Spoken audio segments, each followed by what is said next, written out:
Very quick elevator ride once we get moving. There we go, and here we are. That was like really fast. That's only like 1 second. Right? So we went up a little bit, and now we're in another tunnel. And I guess we're walking to one of the power plant places. Okay. Ooh, you can hear him. Wow. Find yourself a good spot around the balcony. You're more than welcome to come over here on the side if you want to get a little closer. If anyone needs a drink of water, we do have a fountain over there against the wall. But please start taking your pictures now, because once I'm done speaking, we will be leaving the floor right away. There it is, one of the main power rooms, all the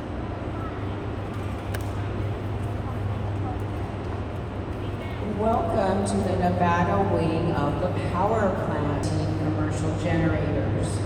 Each generator stands 70 feet tall, but you can only see the top 30 feet of them. Just one generator can produce up to 130 megawatts of electricity.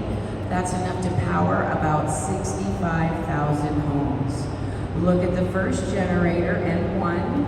Halfway down, you see a light shining on a 65-foot steel shaft. At the bottom of that shaft is the turbine.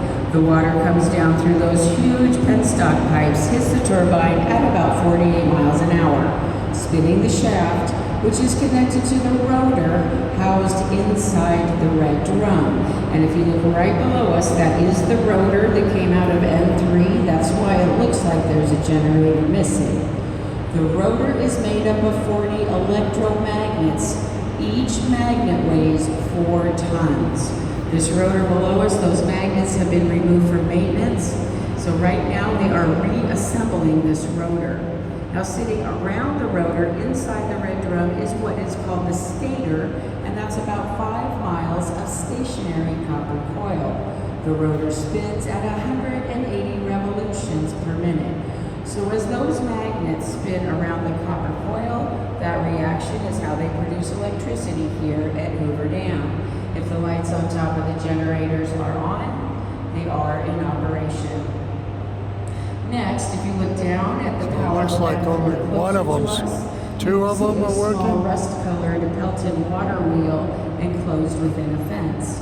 This was the first generator put into operation September 11th, 1936.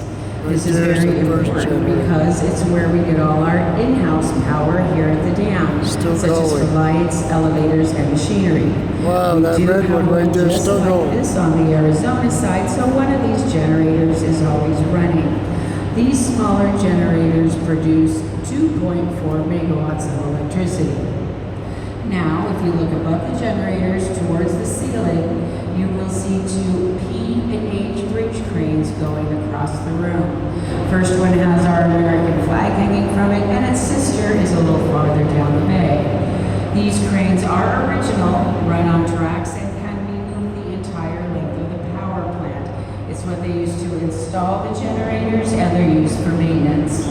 One crane can lift 300 tons. To put that into perspective, the Statue of Liberty in New York weighs 225 tons. One crane could pick her up, no problem. But sometimes that's not enough for what we need here at the dam. They must be used together to form a super crane, which can lift 600 tons. Because when they do have to lift out one of these rotors from the generator, fully assembled, they can weigh over 580 tons. Wow. Now, if you look down at the floor around your feet, you will be looking at the terrazzo marble that was put in place in 1937 by the Martina family with visitors in mind. The marble flooring covers 121,000 square feet of the power plant floor. Also on the floor you see symbols. They were created by American artist Alan Tupper Drew, who wanted to bring Southwest Native American designs into the project. The one I'm standing next to shows an electrical outlet, which represents power, and the circular one behind the rest of you shows the movement of water flowing through a turbine. So we have power. power and water. Now, if you look to my right, you will be looking in the direction of Lake Mead. Between Lake Mead and us, right behind this wall, is the Hoover Dam. It stands 726 feet high, 45 feet wide at its crest, and is 660 feet thick at its base.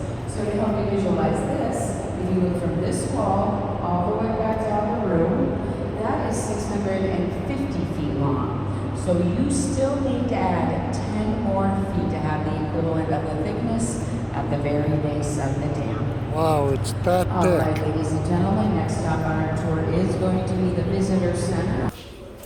So I'm walking through the tunnel here underneath the Hoover Dam. I'm heading back towards the Visitor Center.